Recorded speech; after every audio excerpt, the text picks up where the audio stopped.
오늘도 수요 저녁 예배에 나오신 성도님들을 환영하고 축복합니다. 한 주를 살아가는 딱 중간에 걸쳐있는 이 날인데, 오늘도 우리가 말씀을 통해서 하나님이 오늘 어떻게 우리에게 역사하시기 원하시는지 함께 짧지만 좀 붙들기를 소망합니다. 여러분 혹시 욜로라는 단어를 들어보셨나요? 욜로라는 단어, 제가 영어를 잘 읽지는 못하지만 떠듬떠듬이지만 읽어보겠습니다. You only live once 라는 뜻입니다. 그래서 You only live once의 앞글자의 영어들을 따서 YOLO라고 그렇게 부릅니다. 한 1, 2년 전부터 한국 사회에 이렇게 많이 사용되어지는 단어 중에 하나죠. 그 뜻은 인생은 한 번뿐이니 한 번뿐인 인생 나를 위해 살자라고 외치는 구호입니다. 현재 자신의 행복을 가장 중시하는 소비 태도, 또 남을 위해서 희생하지 않고 현재의 행복을 위해서 소비하는 생활을 나타내는 말이 바로 이 욜로라는 단어입니다. 그리고 실제 지금 그런 삶을 많은 사람들이 살아가고 있는 모습을 보게 되어집니다. 사실 인간이 살아가는 사회에서 행복이라는 것은 너무나 중요한 가치이죠. 우리 모두 다 행복하게 살기를 간절히 원합니다. 로마인들은 카르페 디엠이라는 말로 현재를 잡아라 이렇게 외쳤었고, 또 독일의 철학자 괴테는 인간은 한 번만 산다라고 말했을 정도로 한 번뿐인 인생을 잘 살아보고자 하는 욕구가 우리 모든 사람들에게는 누구에게나 다 있는 것입니다.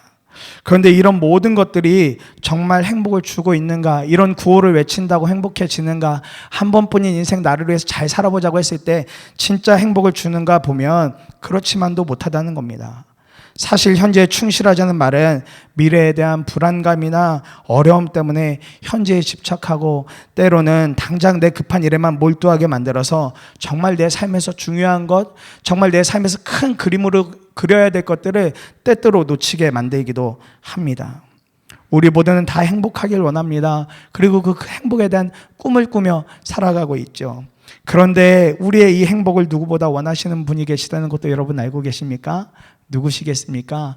행복의 시작 되시는 예수 그리스도가 누구보다 우리의 행복을 바라고, 누구보다 우리가 주님 안에서 행복하게 살기를 바라고 원하시는 분이라는 겁니다. 저는 오늘 본문의 말씀들을 통하여서 우리가 하나님을 어떻게 여기고 있는가 살펴보려고 합니다. 더 나아가서 우리가 어떻게 하면 주님을 최우선으로 삼고 진짜 거기서 행복을 누릴 수 있는가 함께 나눠보려고 합니다. 오늘 본문 속에서 처음 집중하게 된 것은 주인은 잔치를 벌이고 싶어 한다는 것입니다. 잔치 자리를 베풀고 싶어 한다는 겁니다. 16절에 보면 예수께서 그에게 말씀하셨다.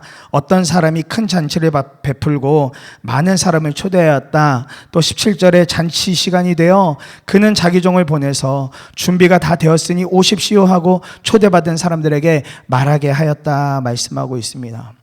오늘 예수님의 비유에 등장하는 주인은 큰 잔치를 준비했습니다. 단언컨대 이 잔치는 단순히 밥 하나, 김치 하나, 김 하나 정도 놓고 불러드리는 잔치가 아니라, 현대로 따진다면, 오늘날로 따진다면 최소한 출장 뷔페 정도는 불러놓고 정말 상다리가 가득 부러질 정도로 모든 것들을 준비해놓고 그렇게 잔치를 벌이겠다고 하면서 초대하고 있는 장면입니다. 그런데 오늘 제가 이 말씀을 묵상하다가 한 문장에 집중을 하게 되었는데, 시간이 되어라는 문장이었습니다. 시간이 되어. 지금 상황을 짐작해 본다면 초대장은 이미 초대장을 받아야 할 사람들에게 다 불출한 상황입니다. 다 초대장을 전달했고 어느 날 몇 시에 이런 잔치가 벌어진다라고 다 초대를 한 상황입니다. 그런데 그 자리에 사람들이 나타나지 않은 것 같습니다. 우리가 어느 시간에 초대를 받았다면 상식적으로 초대 시간 이전에 아니면 초대 시간 안에는 나타나고 그 자리에 참여하는 것이 초대받은 사람으로서의 마땅히 해야 될 일이죠. 그런데 오늘 말씀에 보면 잔치 시간이 되어라고 하면서 그는 자기 종을 보냈다라고 이야기합니다. 잔치 시간이 되었음에도 불구하고 그 자리에 사람들이 없었다는 것을 의미하기도 합니다. 주인은 종을 보내서 한 번 더 알람을 줍니다. 준비가 다 되었으니 좀 오라고요.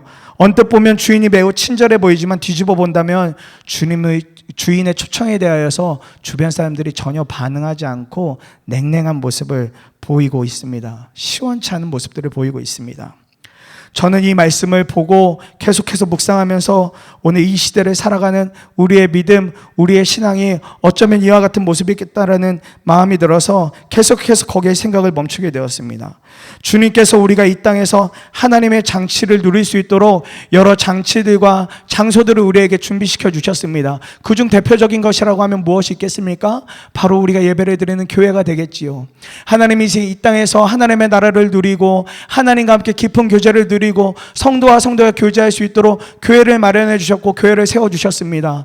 교회를 헬라어로 에클레시아라는 단어를 사용해서 말하는데, 에클레시아라는 말은 죄악 세상에서 불러 모아진 성별된 자들의 모임이라고 해서 신앙 공동체, 교회 공동체를 표현하는 대표적인 말 중에 하나입니다. 그런데 오늘날 교회는 죄악 세상에서 성별된 자들의 모임으로서의 기능이 앞서 말씀드린 어떤 욜로나 다양한 개인적인 사상과 맞물려서 쉽지 않은 때를 보이고 있습니다. 교회에 오는 것보다 오히려 다른 곳에서 시간을 보내고 교회에 오는 시간을 최대한 줄여놓고 얼마든지 인터넷이나 다른 매체를 통해서 이 잔치에 그냥 가장자리에서 참여해 보려고 하는 마음들이 저와 많은 성도들 안에 팽배해 있는 것을 보게 될 때가 있다는 것입니다. 이런 분위기에 주로 가지고 있는 생각들이 무엇일까 보니 하나님 앞에 드리는 시간과 나의 시간이라는 것이 아주 명확하게 구분이 되어져 있다는 것입니다. 하나님 앞에 드릴 시간과 나의 시간에 완전히 선을 긋고 있는 것이죠. 하루 24시간을 허락해 주신 분이 누구겠습니까? 하나님이 우리에게 시간을 허락해 주셨고 그 시간 속에 살게 해 주셨음에도 불구하고 우리는 마치 시간의 주인이 나인 것처럼 그 시간을 내가 다스리는 것처럼 교만하게 행동할 때가 있다라는 것입니다. 그래서 어떤 오류를 범하게 되죠? 내가 행복하고 싶은 시간, 내가 좀 누려야 되는 시간, 내가 하나님 앞에 드려야 될 시간보다 나를 위해서 적용하고 나를 위해 사용해야 될 시간들은 다 만들어 놓고 그런 후에 남는 시간 일부를 하나님 앞에 드리는 모습을 보일 때가 있다라는 것입니다. 다 모든 것을 확보하고 나서야 하나님을 향한 시간도 겨우 일주일에 1시간 낼까 말까 한 것이 지금 이 시대를 살아가고 있는 우리의 모습이죠. 요즘 흔히들 하는 말로 따지면 하나님에 대해서도 가성비를 따지고 있다는 겁니다. 가성비를 따지고 있다. 가성비가 무슨 말입니까? 적은 비용이나 적은 노력을 들여서 최대의 것을 얻는 것, 그것을 우리가 가성비라고 표현하지요. 그것이 오늘날 우리가 하나님 앞에 드리는 시간이나 예배에도 그대로 적용되고 있음을 보게 되어집니다. 가장 적은 시간을 들여서 하나님께 드리지만 은혜는 가장 많이 받고 싶은 것이 우리의 마음이죠. 우리의 욕심입니다. 하나님 앞에 드리는 시간을 아주 적게 드리려고 하지만 은혜는 누구보다 크게 받고 싶고 누구보다 충만하게 살고 싶어 하는 것이 우리의 억측이고 우리의 욕심일 때가 있다는 것입니다. 그거 하나로 일주일, 때로는 3일, 때로는 한 달을 버텨보려고 하는 것이 우리의 신앙과 우리의 믿음일 때가 종종 있는 것을 보게 됩니다. 그러나 사랑하는 여러분, 하나님의 잔치는 일주일에 단 한 번 벌어지는 잔치가 아닙니다. 매일같이 그 잔치는 벌어지고 있습니다. 그러나 우리가 너무나도 분주하고 또 피곤하기 때문에 그 잔치에 참여에 대하여 주저하고 있는 것이지요. 매일같이 예배를 드린다, 매일같이 말씀 앞에 한번 서본다, 이런 것들이 나의 시간을 피곤하게 만들고 굳이 이렇게까지 신앙생활을 해야 하는가? 이 일은 가성비가 떨어지는 일이야. 이 일은 내 인생에 있어서 가성비가 떨어지는 일이야 라고 여길 때가 저와 여러분들의 삶 가운데 너무나 많이 있는 것을 보게 되어집니다. 이 말씀을 단순히 예배 횟수로 따져서는 안 될 것입니다. 중요한 것은 하나님과 분명하게 교제하고 있는가, 내가 오늘도 하나님을 주목하고 있는가, 하나님 앞에 내가 얼마나 마음과 생각과 시간을 들이고 있는가, 그것을 우리가 점검해야 하는 것입니다. 하나님은 늘 우리와 잔치를 벌이고 싶어하는 분이시기 때문에 그렇습니다. 말씀의 잔치, 기도의 잔치, 찬양의 잔치를 통해서 하나님과 행복을 누리고 하나님과 함께 교제하고 싶은 것이 하나님임에도 불구하고 우리는 우리의 사정과 우리의 여건과 우리의 시간들을 조절해 가면서 하나님을 만나고 싶어합니다. 그것이 우리가 갖고 있는 연약함인 것이죠. 그렇다면 왜 이렇게 우리가 잔치에 대하여 무감각해지고 있는 것일까요? 무엇이 우리를 계속해서 이렇게 끌어들이고 붙들고 있는 것일까요? 저는 이 일에 대해서 18절, 19절, 20절을 보게 되었습니다. 세 부류의 사람들이 등장을 합니다. 그런데 그들은 모두 하나같이 핑계를 대기 시작하였다. 한 사람은 그에게 말하기를 내가 밭을 샀는데 가서 보아야 하겠소. 부디 양해해 주기 바라오. 다른 사람은 내가 겨리스도 5쌍을 샀는데 그것들을 시험하러 가는 길이오. 부디 양해해 주기 바라오. 또 다른 사람은 내가 장가를 들어서 아내를 맞이하였소. 그러니 가지 못하겠소 하고 말하고 있습니다. 우리 자신의 일들로 인해서 너무나 바쁜 모습을 보고 있습니다. 개인의 일상이, 개인의 삶이 너무나 바쁜 모습을 보고 있습니다. 시간에 아무도 맞춰서 나타나지 않자 종을 보내서 오라고 하니까 그때부터 이런 핑계 저런 핑계들이 계속해서 입술 가운데 나오고 있는 것을 보게 됩니다. 즉 주인의 초대에 대하여서 사양하고 있습니다.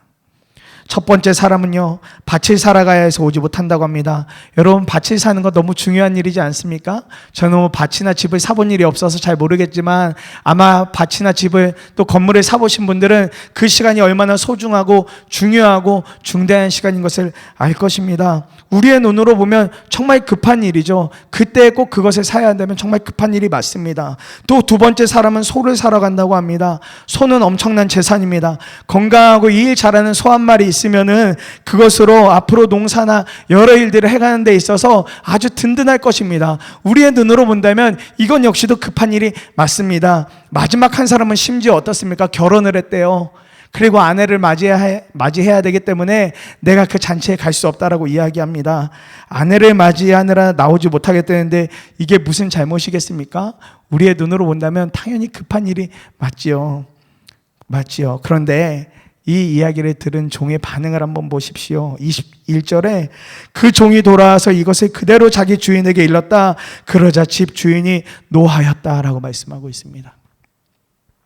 우리의 눈으로 본다면 당연해 보이는 일이고 당연해 보이는 사건이지만 이 이야기를 다 들은 주인은 종을 향하여서 노하였다, 화를 냈다라고 말하고 있습니다. 여기서 주인은 하나님을 말씀하는 것이겠지요. 그리고 이 세 부류의 사람은 누구를 의미하겠습니까? 우리를 뜻하는 것입니다. 즉 하나님이 우리를 잔치에 초대했음에도 불구하고 우리는 그 하나님의 말씀보다 급하다고 말하는 것이 너무나 많고, 내가 먼저 해야 하는 일이 너무나 많고, 내가 해야 할 것들이 너무나 분주하게 쌓여져 있기 때문에 하나님이 베푸신 그 잔치에 갈 수 없습니다. 양해해 주세요 라고 말을 하고 있는 것입니다. 땅을 사는 일도, 좋은 사업을 사는 일도, 아내를 맞이하는 일도 너무나 중요한 일이지만 그것들이 하나님의 말씀보다 앞선다면 그건 역시도 우상숭배라는 죄를 저지를 다분한 소지가 있다는 것을 의미하는 것입니다. 우리는 당연하고 급한 것들에 마음을 수시로 뺏기게 됩니다. 하나님보다 이 일이 더 중요해 보이고 더 급해 보일 때가 있지요. 그러다 보면 어느 순간 우선순위라는 것은 완전히 뒤엉켜져서 그 다음부터는 구별하지 못하고 그저 그 눈앞에 보이는 상황에만 따라가게 되어집니다. 그런데 우리 성도님들이 진짜 바쁘죠. 하루하루의 삶이 얼마나 분주하십니까? 이 시대를 살아가면서 바쁘지 않다고 하면 때로는 죄 짓는 것 같습니다. 왜냐하면 많은 사람들이 분주하고 바쁘게 살아가고 있기 때문에 바쁘지 않아, 나는 시간이 그래도 사용할 수 있는 것 같아, 좀 넉넉한 것 같아 라고 말하면 오히려 그게 교만인 것 같고 오히려 그게 삶을 잘못 살아가는 것 같이 느껴질 때가 있습니다. 또 나에게 문제가 있나 라고 그렇게 여겨질 정도가 되어집니다. 근데 어떤 날은 무슨 일을 하고 하루를 살았는지 모를 정도로 그렇게 보낼 때가 있습니다. 그래서 작은 시간이라도 하나님 앞에 드려보겠다고 만들어 놓고는 그것조차 지키지 못하고 하루를 그냥 넘겨버릴 때도 종종 우리 삶에 참 많이 일어나게 됩니다. 그래서인지 교회들도 이런 성도들이 얼마나 많은지를 알고 있기 때문에 어떻게든 그들에게 짧은 시간에 하나님의 말씀을 한 구절이라도 들려주려고 여러 노력을 하고 있는 것을 최근 들어 많이 보게 되어집니다. 혹시 성도님들은 요즘에 우리 젊은 특히 청소년들이 자주 사용하는 말 중에 짤이라는 단어를 혹시 아십니까? 짤. 몇 주 전에 우리 중등부 아이 하나가 이렇게 기도 제목을 나눠 주었습니다. 그런데 그것은 다른 것이 아니라요, 유튜브를 보지 않게 해달라고 기도 제목을 탁 내놓은 거예요. 제가 기도 제목 보면서 진짜 이 아이가 큰 믿음의 결단을 했구나 그렇게 여겨졌습니다. 우리 중학생, 고등학생들에게 유튜브를 끊는다는 것은 정말 죽음과도 같은 일이거든요. 여가 시간에, 비어지는 시간에 그 유튜브 한번 보는 게 진짜 꿀과 같이 다른 일이거든요. 그런데 이 학생이 그걸 기도 제목으로 나눴다는 거예요. 제가 유튜브를 보지 않게 해주세요. 유튜브를 보지 않게 해주세요. 물론 그 후에 보았는지 안 보았는지 물어보지는 않았지만 그런 마음을, 그것도 중학생이 가지고 있다는 것만으로도 칭찬받을 일이라고 그렇게 여겨졌습니다. 여러분, 이 짤이라는 것이 무엇이냐면, 유튜브 같은 것에 보면 어떤 드라마나 예능 프로그램이나 아주 가장 값진 장면, 하이라이트 내지는 정말 재밌거나 정말 웃긴 것만 짧게 편집해 놓은 것을 말합니다. 그런데 이게 한번 빠지면 진짜 개미지옥이거든요. 완전히 빠지들어서 헤어나지 못합니다. 요거 하나만 보고 그만 봐야지 했는데 이미 다음 컷에 넘어가 있습니다. 계속 손가락이 넘어가고 있고 눌려지고 있습니다. 그러면요, 한두 시간 훅 지나가 버리거든요. 다른 프로그램 짤을 계속 찾아보게 됩니다. 그런데 요즘 이런 짤이 말씀으로도 있다는 것을 혹시 성도님들은 알고 계십니까? 제가 이 말씀을 준비하면서 이 얘기를 해야 될지 말아야 될지 엄청나게 고민을 많이 했었습니다. 말씀도 짤이 있다는 사실을 말씀을 드려야 될까 말아야 될까. 교회나 기독교 방송국들에서요, 목사님들 말씀을 1분 내지 3분 이런 식으로 막 요약해서 올려주더라고요. 그거 한 편 딱 보고 있으면요, 1분 만에 한 3, 40분의 모든 설교를 다 들은 것 같습니다. 핵심 메시지만 땅땅땅 때려주거든요. 그러고 나면 오, 좋았어, 오늘 말씀 하나 제대로 들었다, 만족감이 올 때가 있습니다. 그런데요, 정말 보약 같아요. 어쩔 때는 정말 시간이 없으니까 이렇게라도 말씀 듣고 나면 그래도 하루를 살아갈 힘이 그래도 조금이라도 부어지는 것 같아서요. 그리고 정말 이렇게라도 말씀 들으려 한다면 그것 자체도 너무 소중한 일이죠. 늘 바쁘다고 말하는 우리 일상 가운데서요. 그런데 하나님은 그렇게 짤로 만나고 싶은 하나님이 아니라는 겁니다. 얼굴과 얼굴을 함께 맞대고 함께 모여서 잔치를 하고 싶다, 그렇게 말씀하시는 거예요. 많이 먹이고 싶고 많이 기쁨을 누리게 해주고 싶은 것이 하나님의 마음인 것이죠. 사실 믿음이라는 것은 짤로 성장하지 않습니다. 짤처럼 순간 컷 하나님의 말씀을 봐도 내가 좋아하는 말씀을 찍어서 그 말씀 본다고 해서 우리의 믿음이 성장하지 않습니다. 때로는 우리 입술에, 우리 마음에 너무 쓴 것 같은 말씀도 받아들일 수 있어야 되고, 때로는 하나님이 우리 마음에 정말 정확하게 조명하셔서 지적하는 이야기가 있다면 그것에도 반응할 줄 알 때, 그때 우리의 믿음이 성장하는 것이거든요. 근데 우리는 바쁘다는 핑계로 말씀도 짤처럼 보고 싶고 성경의 말씀도 그저 내가 좋아하는 한두 구절만 건너 뛰면서 보고 싶어 할 때가 많습니다. 믿음은 하나님을 진짜 최우선으로 삼고 하나님이 베푸시는 그 잔치에 참여하여 하나님과 함께 말씀을 먹고 기쁨을 함께 누릴 때, 그때 조금씩 자라나게 되어지는 것입니다. 바쁘기 때문에 하나님과 나의 삶이 뒤죽박죽 우선순위가 바뀌어져서 하나님이 우리 삶의 뒤안길로 물러나서는 안 될 것입니다. 하루 일상이 바쁘기 때문에 오히려 하나님이 전면에 나서서, 하나님, 오늘 제가 하루의 일정이 너무나 바쁘고 분주합니다. 아침부터 여러 사람을 만나야 하고 아침부터 여러 일들을 처리해야 되는데 하나님이 앞장서 가시면서 저에게를 이끌어가 주십시오, 저의 삶을 인도해 주십시오라는 분명한 믿음의 고백이 우리가 눈에 뜨는 그 순간부터 드려져야만 하는 것입니다.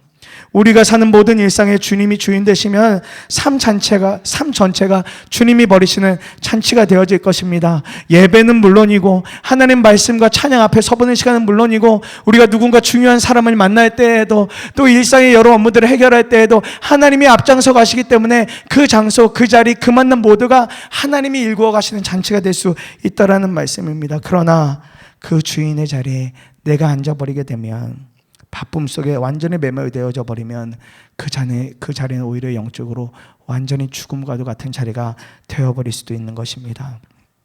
그렇기 때문에 우리가 절대적인 결단을 해야겠습니다.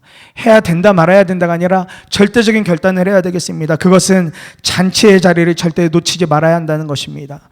21절부터 24절에 그 종이 돌아와서 이것을 그대로 자기 주인에게 일렀다. 그러자 집 주인이 노하여 종들어 말하기를 어서 시내의 거리와 골목으로 나가서 가난한 사람들과 지체의 장애에 있는 사람들과 눈먼 사람들과 다리 젖는 사람들을 이로 데려오너라 하였다. 그렇게 한 뒤에 종이 말하였다. 주인님, 분부대로 하였습니다만 아직도 자리가 남아 있습니다.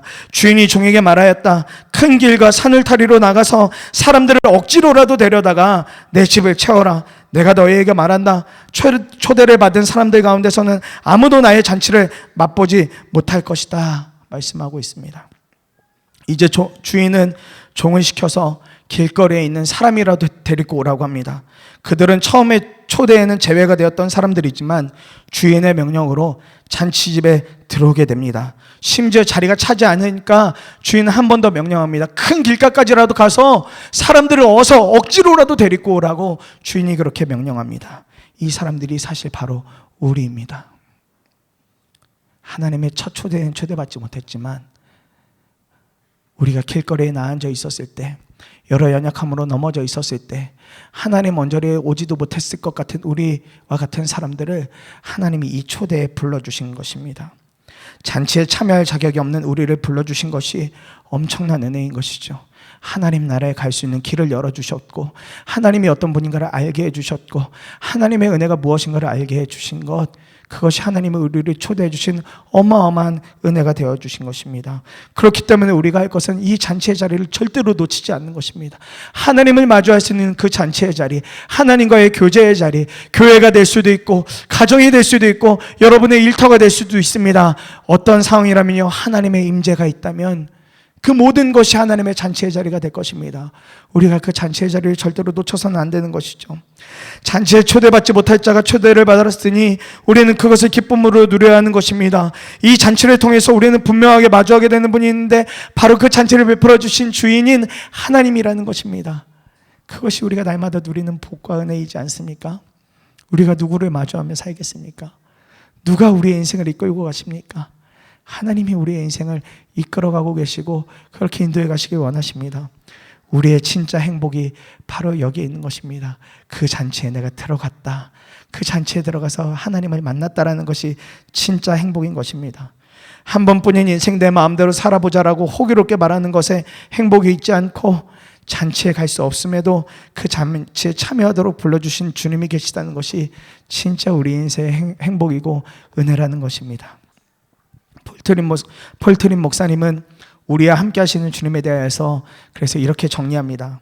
하나님께서 우리에게 신실하신 이유는 우리가 의롭기 때문이 아니라 그분이 의로우시기 때문이다. 그분이 우리를 계속 사랑하시는 이유는 우리가 그분을 온전히 사랑하기 때문이 아니라 우리를 향한 그분의 사랑이 완전하기 때문이다. 하나님께서 우리 가까이에 계시는 이유는 우리가 도망칠 생각을 하지 않아서가 아니라 그분이 우리에게 약속을 절대로 저버리지 않기 때문이다. 우리가 복종한다고 해서 하나님의 임재가 이루어지고 우리가 불순종한다고 해서 하나님의 임재가 사라지는 것이 아니다. 하나님께서 우리와 영원히 함께 하시는 이유는 오직 한 가지, 곧 그분의 은혜이며 이것이 바로 성경의 핵심적인 메시지이다라고 정리해주고 있습니다. 사랑하는 여러분, 우리는 의롭지도 못하고 하나님을 온전히 사랑하지도 못하는 존재이지만 하나님 그분이 의롭고 온전한 사랑을 하기에 우리와 함께 계시고 싶어합니다. 우리와 함께 잔치를 벌이고 싶어합니다. 함께 말씀의 밥을 먹고 싶고 찬양의 밥을 함께 나누고 싶고 기도의 밥을 통하여 우리가 넉넉히 살아갈 힘을 주고 싶어 하시는 분, 그 교제를 하고 싶어 하시는 분이 우리의 하나님이라는 겁니다. 안타깝게도 이 주님의 부르심이 있어도 계속해서 핑계를 대는 사람이 있을 것입니다. 하나님을 최우선으로 삼지 못하다가 성대한 잔치를 놓쳐버리는 사람이 있을 수도 있습니다. 하나님의 잔치는 우리 모두를 향한 잔치임을 우리가 믿고 믿음으로 고백하며 나아가기 원합니다. 그러니 우리의 삶에서 어떤 핑계도 되지 않고 주님이 부르신다면 순종함으로 하나님을 정말 최우선으로 삼고 우리의 모두의 삶이 하나님의 최우선으로 삼아 그 안에서 승리할 수 있는 인생과 삶이 되기를 간절히 소망합니다. 바로 여기에 진짜 우리의 행복, 진짜 우리의 은혜가 바로 여기로부터 시작이 되어집니다. 그래서 우리가 이 시간 함께 말씀을 붙들고 함께 기도하기 원합니다.